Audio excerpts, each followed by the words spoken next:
Well, we're here at City Lights Bookstore, and it's great to be surrounded by, I see Walt Whitman on the wall, and books by Ginsberg and Kerouac, Beat Memories, and we're sitting here at a table in the poetry section on the second floor, and I'm with Marie and Josh and Callie, and we're sitting at a table that's marked New Poetry from City Lights, and one of the new books of poems as of this recording is Frank Lima's long-awaited new and selected poems. It's called Incidents of Travel in Poetry. And Frank Lima was born in what used to be called Spanish Harlem, a Puerto Rican family. And he's really a New York poet. He very much identified with the New York school, influenced by Frank O'Hara. But was also a good friend of Allen Ginsberg and has an association with the Beats. And we're here at City Lights Bookstore celebrating City Lights' own publication of Frank Lima, who's a favorite of the Beats. So we feel this is totally appropriate to talk about this poem. And it's called Plena, P-L-E-N-A. And Callie, would you tell us what you think Plena refers to? Well, it's a Spanish word. Plena, the first thing that comes to mind for me is the song Ave Maria, Gratia Plena. So just plain, full, fruitful, having to do with this mother figure.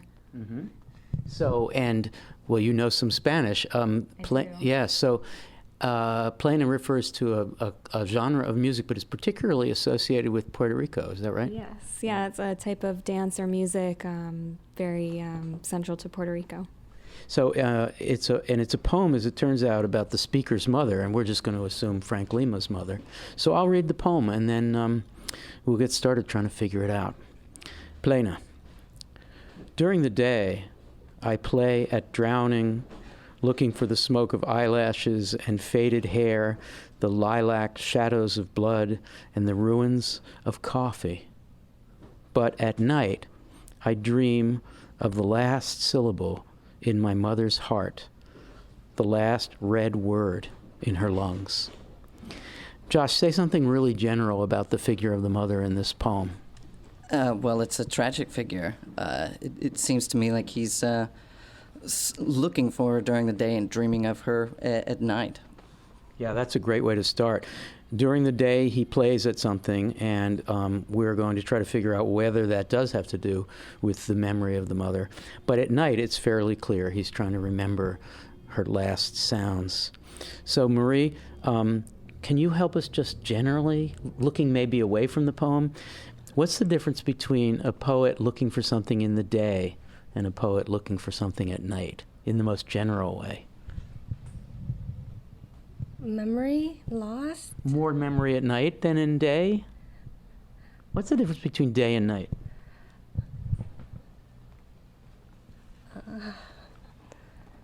I don't know. What does day suggest that's distinct from night? Light. Yeah, light. Mm-hmm. And night, Callie? Well, normally during the day, unless you're nocturnal, you're conscious, and at night you're more immersed in a world of maybe your subconscious or, dreams. Mm-hmm. I think in the daytime you can see, and at night you can't. There's light during the day and darkness at night. Right. And during the day, you're going to get things you can see. And do we have, Marie, in this first part, during the day part, some things we can see? So, for instance, what? I guess her eyelashes, her hair. Mm-hmm. It's faded, her faded hair, but faded something is still a color of some. Are there any other colors? Lilac. It says lilac shadows of blood and the ruins of coffee.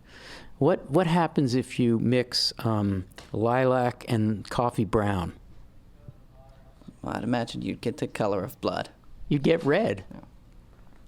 Yeah, I may be overreading that, huh? Mm-hmm. And the lilac shadows of blood and the ruins of coffee. Somehow we're getting a brown and a blue and getting red. Okay, during the day I play at drowning. So, Callie, day I play at drowning, night I dream. You've already suggested about dreaming. Mm-hmm. Tell us something about playing at drowning. That's weird. Yeah. Playing makes it seem as though the possibility of drowning could have this ludic quality to it. You know, are you pretending to drown? What is playing at drowning? Are you stopping yourself, the minute before you actually drown? It's a sort of attempted immersion of losing himself in all of these things that are very either ephemeral or remnants, the smoke of the eyelashes, it's faded hair, it's a shadow of blood, like maybe a bruise. It's something that's been left behind, but that he can't quite grasp. Is there a possibility, Josh and Marie, that in the daytime, and you kind of implied it at the beginning, Josh, in the daytime he's equally looking for his lost mother? Do we have any indication that we know that at night he's dreaming of her? He says it explicitly, but what's going on in the first part? Is he missing her, and if so, how do we know that? Well, he's playing and looking is very active. These are active verbs, so things that he would do during the day while he was awake. As to whether he's missing her, he's looking for the smoke of eyelashes, the faded hair. It all seems like things he can't quite grasp that are slipping out of vision. Marie, let's talk about memory of someone as important as one's mother. When are those memories sharp, and when are they faded and fuzzy? Any ideas about how memory works for thinking about our parents? Emotions, maybe. Is there any language of emotion in the first part? Says the ruins of coffee. Yeah, why ruins? That's really good. Why ruins of coffee? In a literal sense, what are the ruins of coffee? Look at the color, the darkness. Are you a coffee maker? I love coffee. Okay, good. Well, if I said, "Oh, Marie, these are the ruins of coffee," what am I referring to?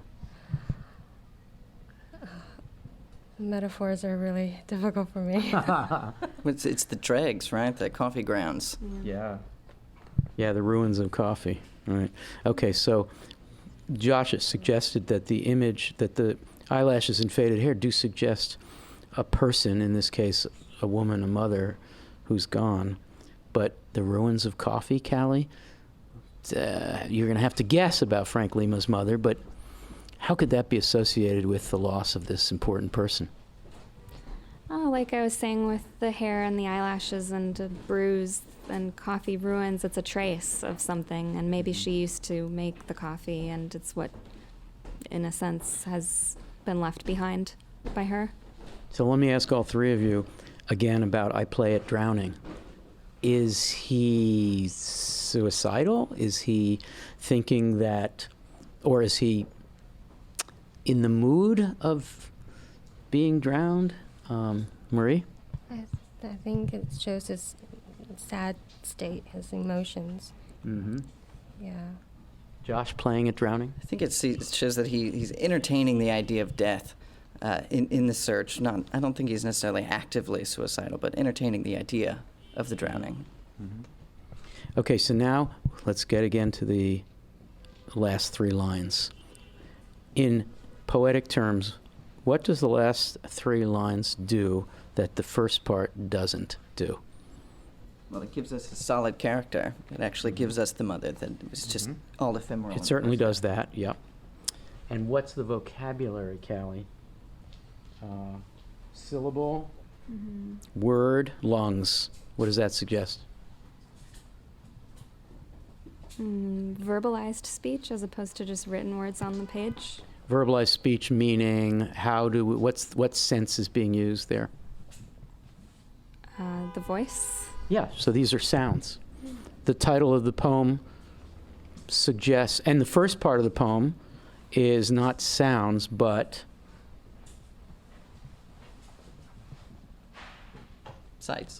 Sights. Colors. Okay, this title suggests what? A song. So it points toward which part of the poem? The end. That's the anchor of the poem. Right. So is the sound of his mother's last syllable given more value than the daytime search? And if so, what does that mean about how he misses his mother? Tough question. Callie, here you go. Ooh. Sound is also something that's so difficult to capture. There's always going to be this lapse between the words that I'm speaking to them and the way I'm hearing them to myself and the way you're hearing them to you. So there's always this sense of delay, and that's been even more exacerbated by the fact that she is no longer physically present with him, and the fact that it's in a dream. It's a sound that, and it's not even a full sound, it's just the last syllable. We don't even know what the full word is. Josh? Well, the sound, it could even be related to the song itself. The last syllable, just in his mother's heart, the last red words in her lungs, sounds to me just like a final breath, just the last exhortation of life. In a literal sense of a person dying, the last red word of the lung might be indicative of that death. It could be that's where the blood is. And when a poet's own mother, with the title working hard to recollect a familial, national, and ethnic origin as a song, and the person who represents that origin dies with blood rather than poetic breathing or respiration, inspiration, you get a pretty difficult end. So let me read the poem again and ask each of you for a final thought on what Frank Lima, what you think he's saying here about this memory or about his own identity, or about poetry. Because let's face it, this poem could be one of those meta-poetic poems because the title suggests a form of art. The mother suggests identity, and poems for Frank Lima are spoken, especially insofar as he's affiliated with the Beats. So they are sung, they are breathed, they are spoken. He's identifying with his mother at night. And daytime is a little more problematic, and yet daytime provides more interesting poetry, line by line, I would say. So I'm going to read the poem and ask for your final impressions. Okay. Plena. During the day, I play at drowning, looking for the smoke of eyelashes and faded hair, the lilac shadows of blood and the ruins of coffee. But at night, I dream of the last syllable in my mother's heart, the last red word in her lungs. Okay, Callie, final thoughts? Do you like the poem? I do so much. I think I'm struggling with final thoughts because I just really enjoy it. Sad poem? Yeah, it's sad. It's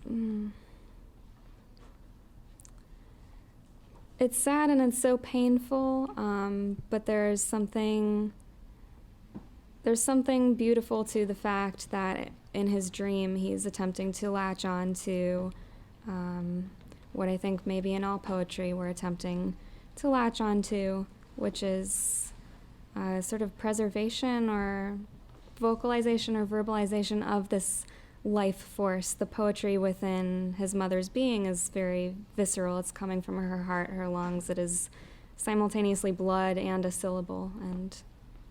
And blood may have, almost certainly has a double meaning here, as lineage and heritage. And life force. And life force. All right, Josh, final thoughts? Do you like this? I do. I really like the poem. I think it's especially impactful because of how short it is. What strikes me most is it's a very dark poem, even dark in the way that it looks. All the colors are very muted. Even when we get blood, it's in shadow. Ruins of coffee. The only color that really stands out is a red word, which I think is just indicative of violent death, if we went at it quite literally.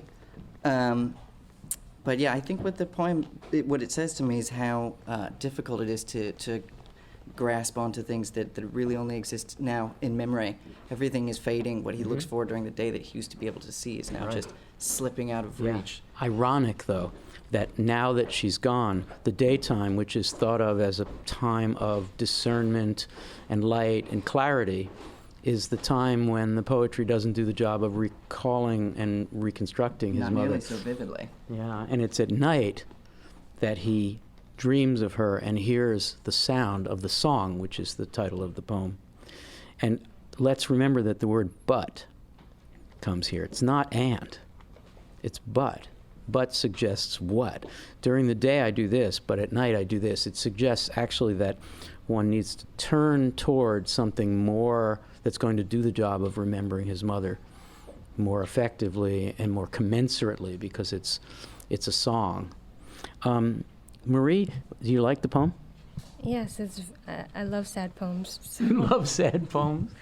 And I think everybody said what was on my mind.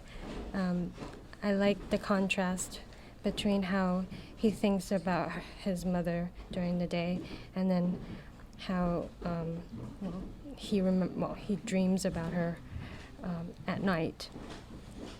And that's it. That's great. I guess my final word is something that we've all said. The poet is looking for a connection to the lost parent. And as a poet, not just as a person who's a poet, but as a poet, the connection is the syllable that comes from your heart. The connection is the song. The connection is what comes out of your lungs, right? And using the heritage word, Plena, for the title suggests very strongly that his inheritance is what he sings. His mother has done singing. She gave us her last syllable, and now this song, because this poem just means song, this song continues to sing. And it's not the daytime, it's not the poet's capacity for fuzzy or clarified sights and color that's going to do the job. It's going to be that time of the darkest memory where the sound is going to come back. Thank you, Callie, Josh, and Marie, for hanging out here at City Lights Bookstore. And the book is Frank Lima's Incidents of Travel in Poetry, New and Selected Poems, published by City Lights. And here we are at City Lights Bookstore celebrating it. Thank you. Thanks.